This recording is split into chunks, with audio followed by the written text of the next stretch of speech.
Ya, kemudian dalam Selamat Pagi Indonesia, perjalanan hidup almarhum B.J. Habibie dituliskan dalam sebuah buku yang berjudul Rudy, Perjalanan Hidup Rudy, Kisah Muda Sang Visioner. Adalah Gina Esnur yang merangkai biografi B.J. Habibie dan juga meramunya menjadi sebuah film. Gina juga yang menulis naskah film Habibie dan Ainun. Nah, saat ini kita sudah tersambung dengan sosok Gina Esnur, sang penulis buku biografi B.J. Habibie. Selamat pagi, Mbak Gina. Selamat pagi, Mbak Gina. Pagi, Mbak Gina. Saya akan mulai dengan pertanyaan pertama ya. Siapa sih sosok B.J. Habibie di mata Anda? Buat saya Eyang itu paket lengkap seorang visioner sih. Makanya judul buku itu tuh diberi Kisah Muda Sang Visioner. Saya sadar betul kita sedikit sekali seorang visioner yang ada di Indonesia yang benar-benar bisa ikut memecahkan masalah bangsa sampai ke titik ya menyelamatkan bangsa ini gitu. Jadi buat saya ya beliau itu tuh ya pahlawan sih. Yeah. Oke, ya apa saja bentuk-bentuk pemikiran visioner beliau yang Anda tuangkan dalam buku ini, Mbak Gina? Sebenarnya tuh kayak bukunya tuh misalnya mau bicara banyak bahwa kalau ini adalah kesempatan buat orang tua terutama gitu dan para pendidik bahwa setiap anak itu sebenarnya punya kemungkinan untuk menjadi seorang Habibie.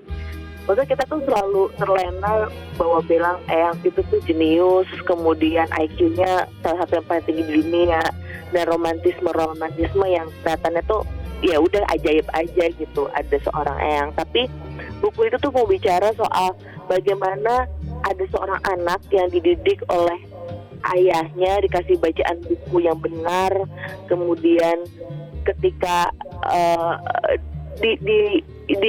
dirayakan rasa ingin tahunya, dijaga ketulusannya mencintai negeri ini, diberikan nilai-nilai baik, bahwa hidup itu harus seperti mata air dan berguna. Bahkan ketika beliau menghadapi hal-hal sulit gitu dalam hidupnya, bahwa anak 13 tahun harus berlayar sendiri ke Jakarta dari Parepare untuk terus belajar, dan kemudian bahkan beliau waktu di masa mudanya sempat dianggap meninggal karena TBC tulang, terbangun di kamar jenazah. Terus yang beliau lakukan adalah menuliskan sumpah untuk negeri ini, ya bahwa setiap keluarga Indonesia punya kesempatan untuk membangun anak seperti Habibie, dan terlebih lagi punya kesempatan untuk punya anak yang mencintai Indonesia. Jadi banyak sekali ya kemudian pengalaman hidup yang membentuk B.J. Habibie, termasuk tadi melewati masa kritis, penyakit TBC, dan juga umur 13 tahun. Setelah kepergian ayahnya kalau tidak salah harus berangkat ke Jakarta. Berlayar sama beberapa hari. Tetapi Anda menyelesaikan buku tersebut dalam waktu 2 tahun. Saya pengen tahu pengalaman apa saja sentuhan Anda bersama dengan almarhum. Kami akan segera kembali setelah jeda komersial. Masih bersama kami di Selamat Pagi Indonesia, dan pemirsa, kita masih memperbincangkan mengenai perjalanan hidup sang pemikir visioner almarhum Presiden Indonesia ketiga B.J. Habibie, yang juga ditulis oleh sang penulis kenamaan Indonesia Gina Esnur, dan masih tersambung melalui sambungan telepon bersama kami, Mbak Gina. Ya, halo.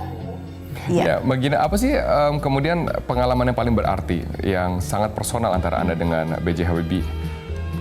Ya, sama beliau itu tuh kayak pengalaman, maksudnya kayak riset aja sama beliau tuh kayak pengalaman teater gitu loh. Maksudnya, dan beliau itu adalah seorang pencerita yang amat sangat baik gitu.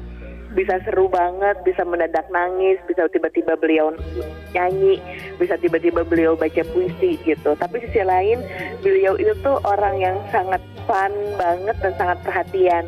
Waktu saya sakit di Jerman karena lagi riset untuk film Habibie Ainun, ya beliau tuh yang megang kepala saya gitu, dahi saya, wah panas ini gitu. Dan beliau yang nyari obat ke apotek sendiri gitu. Terus ketika kami riset gitu ke kampus muda beliau di Aachen,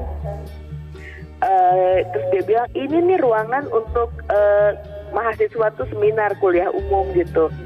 Saya pikir oh gitu ya Eyang, saya pikir tuh ya udah ditunjukin doang gitu. Terus kemudian beliau yang ngajak saya masuk gitu, dan kami ikut kuliah bersama mahasiswa Jerman yang semua kaget, kamu siapa ya kakek-kakek di sini ya? Terus dia menjawab dengan bahasa Jerman bahwa oh saya ini alumni juga, saya yang bikin teori ini loh. Terus mereka yang pada kaget karena ya teorinya itu tuh yang dipelajarin sama mereka gitu. Teori faktor Habibie kalau tidak salah ya. Betul. Terus dan mereka yang dan mereka tuh kaget loh. Terus sekarang Ana ngapain? Oh saya sudah jadi mantan jadi presiden ketiga, dan akhirnya tuh mereka yang ribut sendiri gitu di bagian belakang. Jadi kayak ya bisa fun dan terbuka itu, tapi sisi lain tuh bisa juga serius ngomongin hal-hal soal masa depan Indonesia gitu sih. Baik, oke. Jadi memang selama 2 tahun ini risetnya sudah mendalam ya ke Jerman maupun juga ke kampung halaman Pak Habibie juga ya di Parepare, Sulawesi Selatan, Bagina pada waktu itu ya. Jadi saya tuh kerjanya itu dari 2011 sebelum Habibie Ainun sampai intensif untuk nulis buku biografi ini tuh ya 2 tahun itu. Ya saya ya diajak ke Parepare, melihat kotanya kecil sekali gitu, maksudnya nggak kebayang bahwa dari kota tersebut tuh bisa hadir seorang pemikir dunia gitu. Betul. Dan menurut saya itu dia kenapa beliau tuh care banget sama yang namanya infrastruktur. Kenapa ingin sekali punya pesawat buatan kita sendiri agar lebih banyak anak-anak seperti beliau yang bisa keluar dari kotanya dan mengembangkan diri dan berbakti kepada Indonesia dan dunia gitu. Oke, Mbak Gina, banyak sekali quote-quote yang menjadi pedoman banyak orang dari Pak Habibie. Tapi kalau saya minta Mbak Gina, apa sih quote satu saja pilih yang paling mengena bagi Mbak Gina?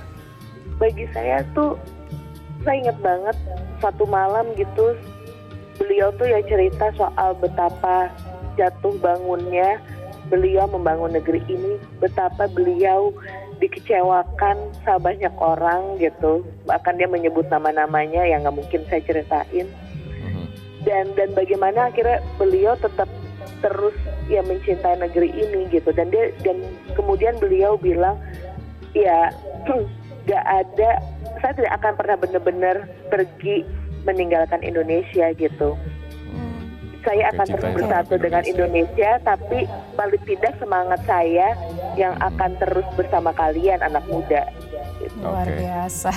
Terima kasih Mbak Gina Esnur, penulis buku biografi Habibie. Terima kasih sudah bergabung di Selamat Pagi Indonesia hari ini. Pesan yang disampaikan kepada bangsa Indonesia jelas ya. Kalau kita lihat memang kenangan dari Pak Habibie tidak akan pernah hilang ya, dari sisi teknologi, ekonomi, politik, hukum, dan banyak hal-hal yang telah ditelurkan oleh Pak Habibie. Betul, sama seperti Pak Habibie yang cair terkait dengan komunikasi dengan berbagai generasi. Kita harapkan juga legasinya juga terus diteruskan oleh generasi-generasi.